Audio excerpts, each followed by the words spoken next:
So in this example, we're being asked to write a linear equation to model the data. So notice to the right here, we have a data table and it's titled light consumption. So we can see that we're given hours and cost, hours being my input or X, and cost being my Y or output, okay? So we can see after a certain amount of hours, we're going to be charged a certain amount of money, right? So our input is hours, our output is going to be dollars, right? Or cost. So what we need to do before we do anything is we need to see if this data in this table is in fact linear, right? Because if it's linear, we can then go ahead and find the slope and use slope-intercept form to create an equation. So to determine if it's linear, we simply look at our x values and we determine what the rate of change is. So going from 0 to 1, that's a rate of change of positive 1, right? 1 to 2, positive 1, 2 to 3, positive 1. So it has a constant rate of change, right? We want to do the same thing with our y values. So going from 0 to 0.25, right, that's going to be positive 0.25. Right, 0.25 to 0.5, positive 0.25, right? And then 0.5 to 0.75, 0.25, right? So again, on both our x and y, it has a constant rate of change, so that means yes, it is in fact linear. So again, you have to have a constant rate of change between both your x and y values. If that's the case, it is linear. So we can go ahead and find the slope now, and then we can use slope-intercept form to create an equation. So step one, let's find our slope, which is going to be the following, right? We're going to use this equation, which is y2 minus y1 all over x2 minus x1. So when you do this, you want to pick an easy point. So for example, if I look at my table here, this 0, 0, right, that's a point. That's very easy to work with because, well, it's 0, right? So I definitely want to use this point. And then I'll just go ahead and use this point as well, right? You can use any 2 points that you want. I'll just pick this one, so I'll call this x2, this will be y2, and then we'll call this x1, y1, all right? So doing this out, we're just going to fill in our equation here, so we get our slope equals y2 is going to be 0.75 minus 0, right, and then x2 is 3 minus 0, so we get 0.75 all over 3.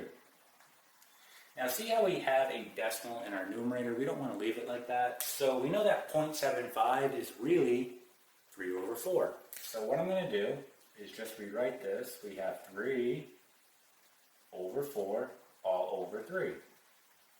And this goes back to keep, change, flip. So for example, I have 3 over 4 divided by 3, which is really over 1. Right, so using keep, change, flip here, we keep our first fraction, which is 3 over 4. We change this to multiplication, and then we flip. Right, that's the rule we follow when we divide fractions. So we can see that the 3's cancel, and we're simply just going to be left with 1 over 4. So our slope is 1 over 4. Okay? So now we're going to go to slope-intercept form to create our equation. So we can go ahead and erase this. So our first step was to find the slope. Now we can create our equation. So slope-intercept form is y equals mx plus b. So we have our slope, or m, it's 1 over 4, and we also have an x and y, right? Because that can be any point that you want to pick off this data table. So again, pick an easy point. 0 is very easy to work with. I'm going to pick that point. So here's my x, here's my y. So plugging this in, we're simply just going to solve for b. So we get 0 is equal to 1 over 4 times 0, right, x, y, and here's my slope, plus b. So you can see that, well, b is just going to be equal to 0. So this is very simple. So just rewriting our final equation here, we're going to have y equals 1 over 4x, and again, we do not have to write b because it's 0, so this is it.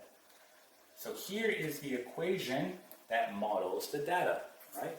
Now it's asking how much would 75 hours of light cost? So again, x is our input, or in this case hours, and y is going to be our output, or in this case cost, right? So I'm going to plug a 75 into X, and it's going to return my output, which will be cost. So let's go ahead and just erase this right here.